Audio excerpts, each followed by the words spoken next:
Part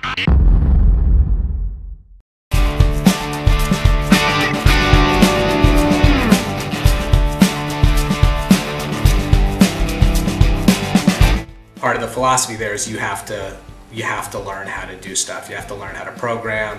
You have to learn how electronics and building circuits and programming microprocessors and stuff like that. So I really got into kind of geek culture there and used it to, I'll just bring that up again, leverage the kind of interests I have in performing and visual art and stuff like that, and humor. It's a really funny term, geek culture. Sounds like you guys are a whole, like, you know, whole different ethnic group or something, and you live somewhere, and now, you know, Jill is the anthropologist that's starting to discover the geek culture that's, you know, out there.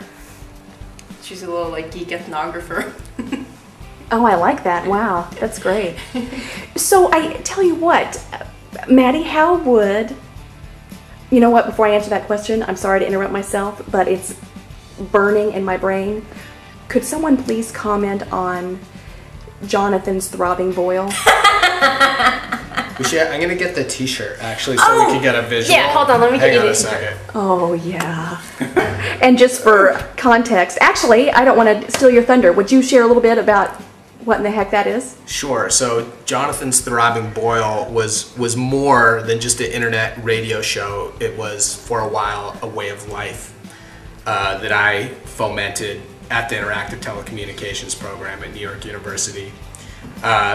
Its focal point was internet radio talk show where people could call in and we'd have guests, and it was just in the lobby of where the department was, and so as people walked through on their way from lab to lab, I would grab people and start interviewing them, and I also had some guests I lined up in advance.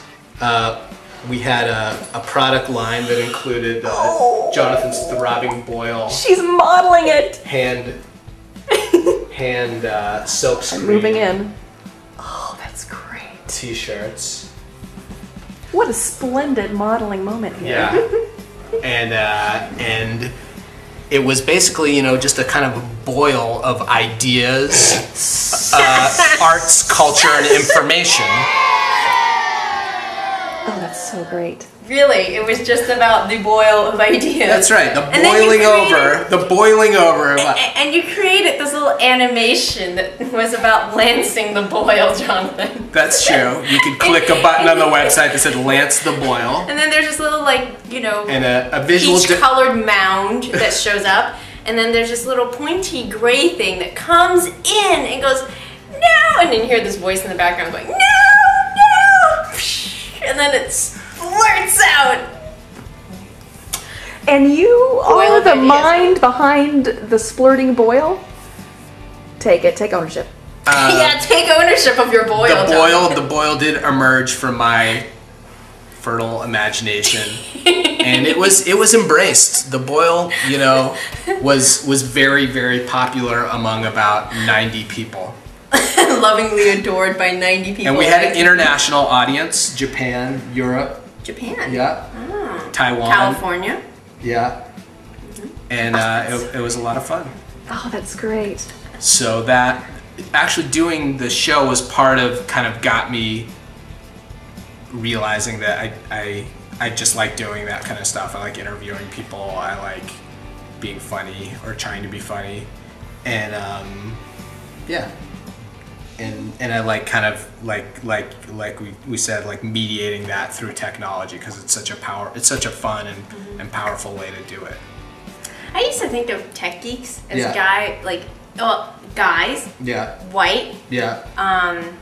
Somewhere between like 18 to about 35. Questionable hygiene habits. Questionable social skills, or even desire to socialize with people.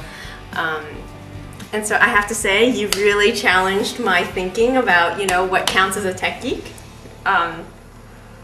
Would you, and I love the flow that you're on. Would you guys mind coming together just a little teeny bit?